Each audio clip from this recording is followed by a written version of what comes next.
Hello everyone, I am Tessellating Hexagons, and, well, the day before yesterday was Super Saturday. I had to review 5 songs yesterday, and there's just no rest for a TessHex, because yesterday was the final of Depi Evretezil, which is the national final for Armenia, who have now also added their song to the growing list of songs that have been confirmed for this year's Eurovision. I'm not really going anywhere with this train of thought.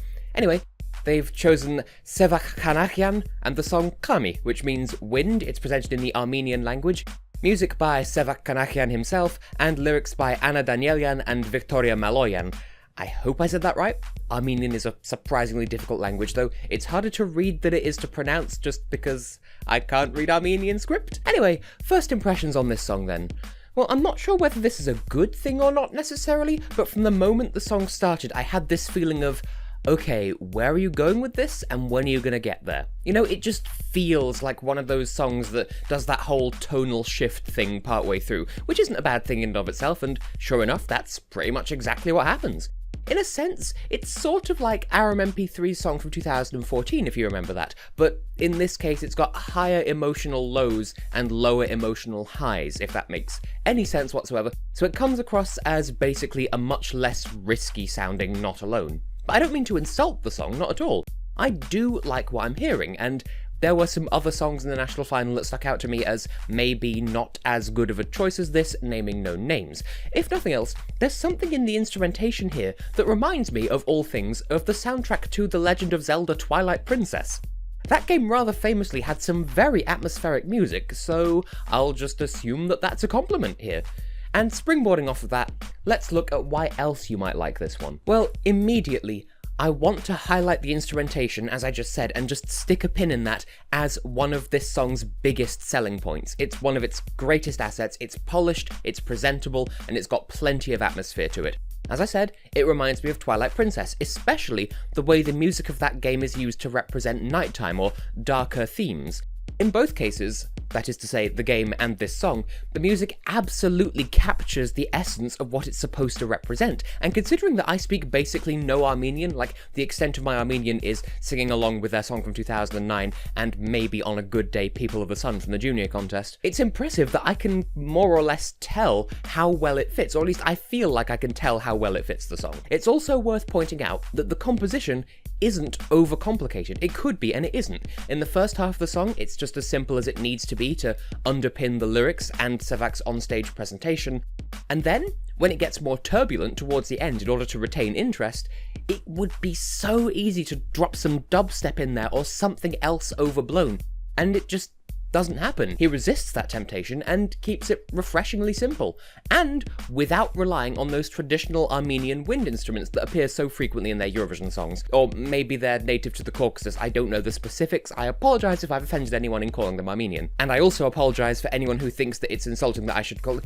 I apologise for everything, basically. There are wind instruments from this country's general area that they normally use, but they haven't used them here. So the song is Armenian without rubbing your face in it, apart from being in the Armenian language, obviously. But yeah, it's not over the top. And honestly, I want to highlight the final minute of the song as an extra separate good thing. It's like one last push to make sure that the audience is paying attention and engaging with the song, just in case the first 2 minutes weren't engaging enough for them or weren't good enough for them, depending on how you think. And so, good job with that.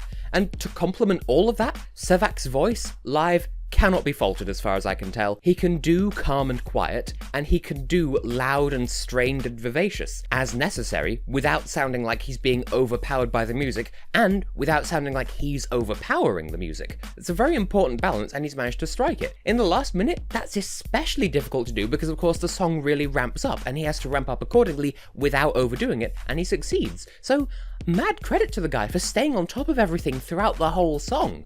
Really well done there. That said though, we can't overlook the possibility that you might not like this song, so let's consider why that might be. Well, I think the main thing with this one is that composition that I was going on about. You might be of the opinion that the song takes too long to get going, and that the final minute is the interesting bit. You might think that it comes too late in the song, or it doesn't last long enough, or that it isn't engaging enough at all even then. This is another instance where that's completely on your own personal tastes, and no two people will have the same thoughts on it. For some, this song is perfectly written and perfectly executed, but others will look at the same thing and feel exactly the opposite. I do understand where people are coming from when they describe this one as a bit bland. I don't think it's that offensive on that front personally, but it does seem rather safe, I will admit, as an Armenian Eurovision entry. There's usually some element of dynamism or of risk with Armenia's songs, and this one doesn't appear to have anything like that. It's just a straight-faced demi-ballad. You might find that that makes it a forgettable entry as far as that goes. Again, tastes will vary, but for my own part, I do find it a bit hard to recall how this song goes when I finish listening to it, especially when listening to other entries alongside it. I know I said that about Artsvik last year as well, and look how well she ended up doing, so it doesn't really count for much, but some people might find it hard to hold the song in their memory, especially if it's surrounded on both sides by bigger and more aggressive entries, so it is something worth bearing in mind. For instance, if you put this song between, say, Belarus and Greece, or the Czech Republic and Switzerland, it might get swallowed up, but that's the key word there, it might. So, off the back of that, scores out of 10. For my personal opinions, I'll give this one an 8. I really like the atmosphere of the piece, and in isolation, it's moving and it's gripping.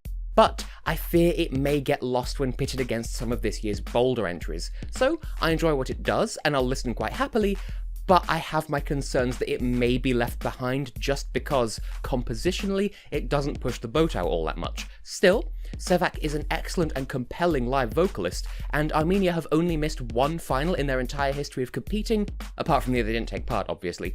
So he may yet be able to work some magic in Lisbon after all. I could just be completely wrong about everything.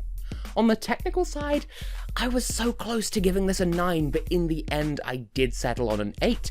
Shoot me down as you will, except please don't, I don't like being in pain. The atmosphere and dynamism of the composition are very, very nice, and the song is distinctly separable into 3 distinct acts. There's the opening verse and refrain, where everything is simple and restrained. There's the second minute, where the percussion kicks in, and the final minute, where everything kicks off and the song goes as crazy as it does, without really kicking off all that much in the grand scheme of things. It's crazy, but not too crazy. What this song does, it does well, but what holds me back here is the concern that the song itself is holding back. There are things that it doesn't do that perhaps it could without breaking character in order to stand out more in the competition and to stand out in people's memories, but that could just be me. So, bearing that in mind, is this a good move for Armenia? I'd call it neutral in a good place. We've had quite a few of those this year, but there is a tiny sliver of improvement in there still. Largely, the Depi Evratezel format is the same as it was last year, but streamlined so that each singer competes with their Eurovision candidate song, rather than in a Pop Idol X Factor sort of format where they just cover other songs. So that saves everyone involved a lot of time. Other than that, it is more or less the same thing though. They've chosen a quality singer with a respectable song, hence it's a neutral step. You could argue that the refining of the format, with the song being chosen at the same time as the artist, should justify this being labelled as a positive step, but if that counts enough to make a difference, then I should point out as well, through no fault of the broadcaster, that some fans were causing a fuss about Tamar Kaprelian not qualifying from the heats, and then spreading rumours that the First Lady of Armenia had rigged the voting in favour of her favourite, or something random like that anyway.